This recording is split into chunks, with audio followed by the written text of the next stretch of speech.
Hi friends, எப்படி இருக்கீங்க? இன்னைக்கு நம்ம பார்க்க போறது மார்னிங் பிரேக்ஃபாஸ்டுமான ஈவினிங் சின்னதா டிஃபன் மான ஒரு ஹெல்த்தியான கோதுமை புட்டை தான் நாம இன்னைக்கு பார்க்க போறோம். இதை எப்படி பண்ணலாம் அப்படின்னு பாக்குறதுக்கு முன்னாடி இப்பதான் ஃபர்ஸ்ட் டைம் என்னோட சேனலை பாக்குறீங்கன்னா ப்ளீஸ் சப்ஸ்கிரைப் பண்ணுங்க, பக்கத்துல இருக்கிற பெல் ஐகானையும் கிளிக் பண்ணுங்க. இப்ப ஒரு பவுல்ல நம்ம வேண்டிய கோதுமையை எடுத்துக்கிட்டோம். இதோட தேவையான அளவு உப்பையும் நம்ம சேர்த்துக்கலாம். இப்ப நல்லா மிக்ஸ் பண்ணி விட்டுக்கோங்க. நல்லா மிக்ஸ் பண்ணதுக்கு அப்புறம் கொஞ்சமா பாத்திரத்துல தண்ணி எடுத்து சூடு பண்ணிக்குவோம். இந்த தண்ணியை என்ன பண்ணலாம்னா கொஞ்சம் கொஞ்சமா கோதுமை மாவுல ஊத்தி பிணைஞ்சு எடுத்துக்கலாம். ஒரேடியா ஊத்த வேணாம், கொஞ்சம் கொஞ்சமா ஊத்தி எடுத்துக்கோங்க.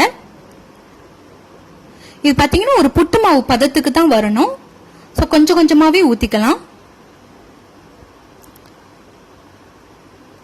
நல்லா மிக்ஸ் பண்ணதுக்கு அப்புறம் பாத்தீங்கன்னா இந்த மாதிரி கொஞ்சம் கெட்டி கெட்டியா வந்து நல்ல ஒரு பெரிய பெரிய உருண்டையா வந்து நிக்கும். அப்ப பாத்தீங்கன்னா இந்த உருண்டை வந்து சாப்பிடும் போது நம்மளுக்கு வந்து கடுக்கு கடுக்குன்னு இருக்கும். இன்னொன்னு உள்ளுக்கு வந்து வேகிறதுக்கு ரொம்ப நேரமா ஆகும். அப்படி இருக்கிற பட்சத்துல இதை நம்ம என்ன பண்ண போறோம்னா இந்த பெரிய பெரிய கட்டிங்கல்ல மிக்ஸி ஜார்ல போட்டு ஒரு அடி அடிச்சுக்க போறோம். அதை எப்படி அடிக்கணுங்கிறதையும் நான் சொல்றேன். இதை என்ன பண்ணுங்க, மிக்ஸி ஜார்ல வச்சுட்டு இந்த பட்டனை நம்ம என்ன பண்ணுவோம், எப்பொழுதும் ரைட் சைடு 1 2 3 ஸ்பீடுக்கு ஏத்த மாதிரி திருப்போம். அப்படி இல்லாம ரிவர்ஸ்ல லெஃப்ட் சைடு வந்து ஜஸ்ட் வந்து ஒரு பிரஷர் மட்டும் கொடுத்து நம்ம எடுத்துக்கலாம். எடுத்தோன்னு பாத்தீங்கன்னா இந்த மாதிரி பொலபலன்னு வரும். இப்படிதாங்க பண்ணணும். நீங்க ஒரேடியா அடிச்சிட்டீங்கன்னா ஒரு மாதிரி ஈரப்பதம் ஆயிரும், கெட்டி ஆயிரும்.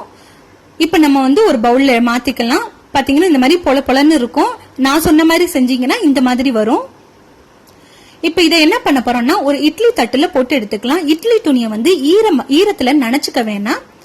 ஈரத்துல நனைக்காம அதுல வந்து நம்ம போட்டு எடுத்துக்கலாம். இந்த புட்டு மாவை வந்து எடுத்து வச்சுட்டு இட்லி சட்டிலேயே நம்ம வச்சுக்கலாம். இதுக்கு மேல நம்ம என்ன பண்ண போறோம்னா ஒரு நல்ல ட்ரையான கிளாத்தையும் மூடி போட்டு எடுத்துக்கலாம்.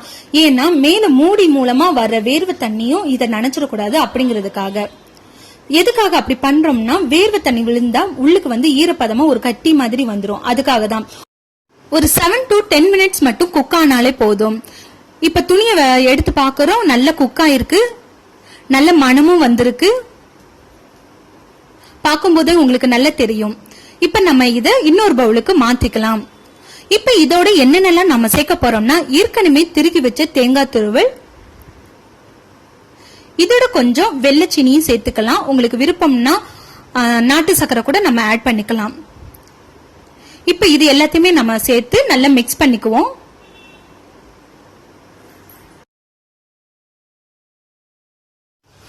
நல்லா மிக்ஸ் பண்ணி எடுத்துக்கோங்க. உங்களுக்கு விருப்பம்னா இதுல ஏலக்காய் தூளும் தூவிக்கலாம். நல்ல இன்னும் மணமாவும் இருக்கும். சோ நல்ல கமகமக்க மணமணக்க கோதுமை புட்டு ரெடி ஆயிருச்சு. இதை இன்னைக்கே நீங்க ட்ரை பண்ணி பாருங்க. இதை மார்னிங் பிரேக்ஃபாஸ்டுக்கும் எடுத்துக்கலாம், ஈவினிங் டிஃபனாவும் குழந்தைங்களுக்கு கொடுக்கலாம்.